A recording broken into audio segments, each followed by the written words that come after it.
लंगर house पे परसों जो मर्डर केस हुआ था, मेरे वाली साहब जो वालदा को मारे, ऐसा वैसा हुआ, उस हिसाब से मेरे मामा और मेरे बड़े बहन बयान दिए थे। उन लोग ये बोले कि जो जो लोगों को सही दिखा वो सब बोले। मेन जो है रीज़न पापा किस लिए मारे, रीज़न क्या है, वो कुछ भी नहीं बोले, जो कि मैं अब बोलती हूँ।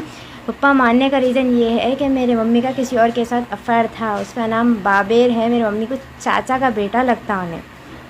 उसकी फ़ोटो भी बतला चुका आपको। यही शख्स है वो जो मेरे मम्मी और पापा की ज़िंदगी बर्बाद करने का था, और मेरी मम्मी की जो ज़िंदगी ख़त्म हुई इसी की वजह से हुई। इन्हें एसी घाट फसलानसर में रहने वाला है। मम्मी को बहुत लूटा है इन्हें। इसकी वजह से मेरे मम्मी पापा के बीच में 3-4 साल से बहुत बहज़ां भी चल रहे थे। और ये रीज़न भी है कि मेरे बड़े मामा भी मम्मी पापा के साथ मिले हुए थे, क्योंकि मर्डर करे बाद मेरे पापा जब मामा को कॉल करे कि ऐसा मैं मर्डर कर दिया बोल के, तो मेरे बड़े मामा खुद बोले करते कि अच्छा करे बोल के। और फ्राइडे के दिन पप्पा को और जो मम्मी के साथ जिसके साथ अफेयर था मम्मी का, उनसे मिलाए भी करते हैं। उन्होंने को कल पप्पा कोर्ट में बोले ये बात, पहले कभी इन लोग उठाए नहीं ये बात के मैं मिला भी बोल के। मेरे मामा भी मिले हुए हैं ये बात के साथ। इन लोगों सब गलत बोल रहे हैं, इन लोगों की सही बोल रहे हैं, लेकिन सच ये उठाए क्या, बच्चियों की कुछ इज्जत है ही नहीं। मेरे मामा मम्मी का जो कुछ भी हुआ, और मैं थोड़े दिन पहले घर में कुछ बहज़ां चल रहे थे, उस हिसाब से मैं दादी के पास आके थी, तो मीडिया में डाले कि मैं पापा मेरे साथ रेप करने की वजह से 4 दिन में घर से गायब थी, कहीं और जाके थी बोले। लेकिन ऐसा कुछ भी नहीं है। आप सभी बोलिए कि कोई बाप ऐसा अपनी खुद की औलाद के साथ कर सकता? ये बहुत गलत करे इन लोगों को कुछ ना कुछ तो सज़ा होना चाहिए।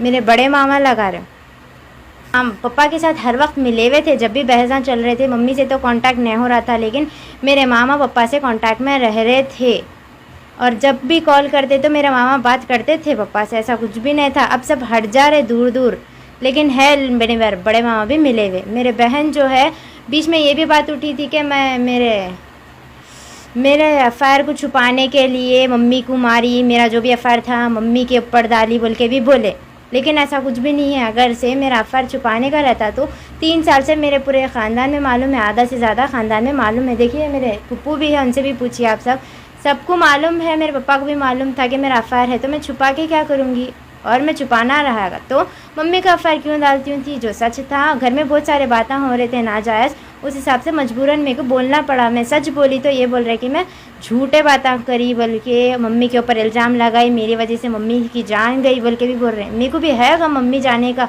लेकिन मैं सच बोलने के बाद मेरी इज़्ज़त पे बार डालने, मेरी इज़्ज़त के ऊपर उंगलियां उठाना, ये तो नाजायज़ है ना।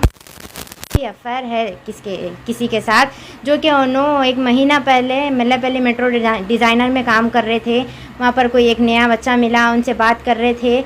उनसे बात करना स्टार्ट करे जब से जॉब पे जा रहे थे। मम्मी में जिस दिन मम्मी का मर्डर हुआ, उस दिन रात में 1 बजे का टाइम पे मेरे छोटे मामा कॉल करके धमकी भी दिए कि मेरी बहन की जान तुम्हारा बाप लिए, मैं तुम्हारी जान ले लेता हूँ, टुकड़े कर देता हूँ, बल्कि धमकी भी दिए। इससे मेरे को जान को भी ख़तरा है मेरी। अब मेरा अम्मा तो नहीं है, लेकिन कोई भी सहारा नहीं है। पापा तो ऐसा जेल में जाके है। अब मेरे पापा को जान से मार देना, उम्र भर कैद कर देना बोल रहे। क्या सबूत है कि पापा बिना रीज़न के मारे बोल के? फिर से मेरे पापा के पास रीज़न नहीं रहता तो कुछ भी बिना रीज़न की मम्मी को मारते तो भाग जाते थे या फिर छुप जाते थे। मेरे पापा खुद ही जाके सरेंडर हुए।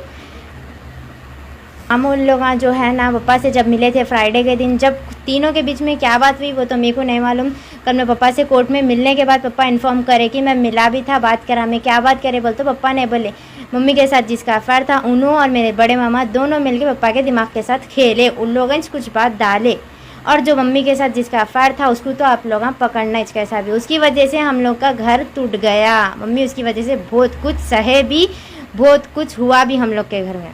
को धमकी देने के बाद हम लोग डर गए थे। डर के मारे 1 बजे रात को हम लोग हबीबनगर पीएस में जाके कंप्लेंट भी कराए थे। वहाँ कंप्लेंट लिए भी थे हमारी। उसके बाद मेरे पापा संडे के दिन मेरे भाई पुलिस स्टेशन आए थे, कहते लंगर हाउस पर। वहाँ पर पापा मम्मी के तकसीम के लिए 5,000 भी रखाए थे, कहते मम्मी को तकसीम कराने के लिए। वो भी नहीं बोले ये लोग। जो सच है वो क्यों नहीं बोल रहे, झूठ बोल के क्यों जीतना चाह रहे ये लोग।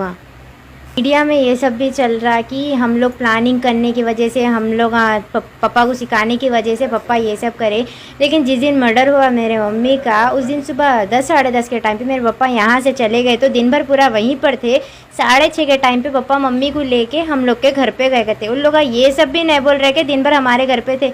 अगर हम प्लानिंग करते तो पापा यहाँ लेके आते थे मम्मी को और हम साथ में रहते थे।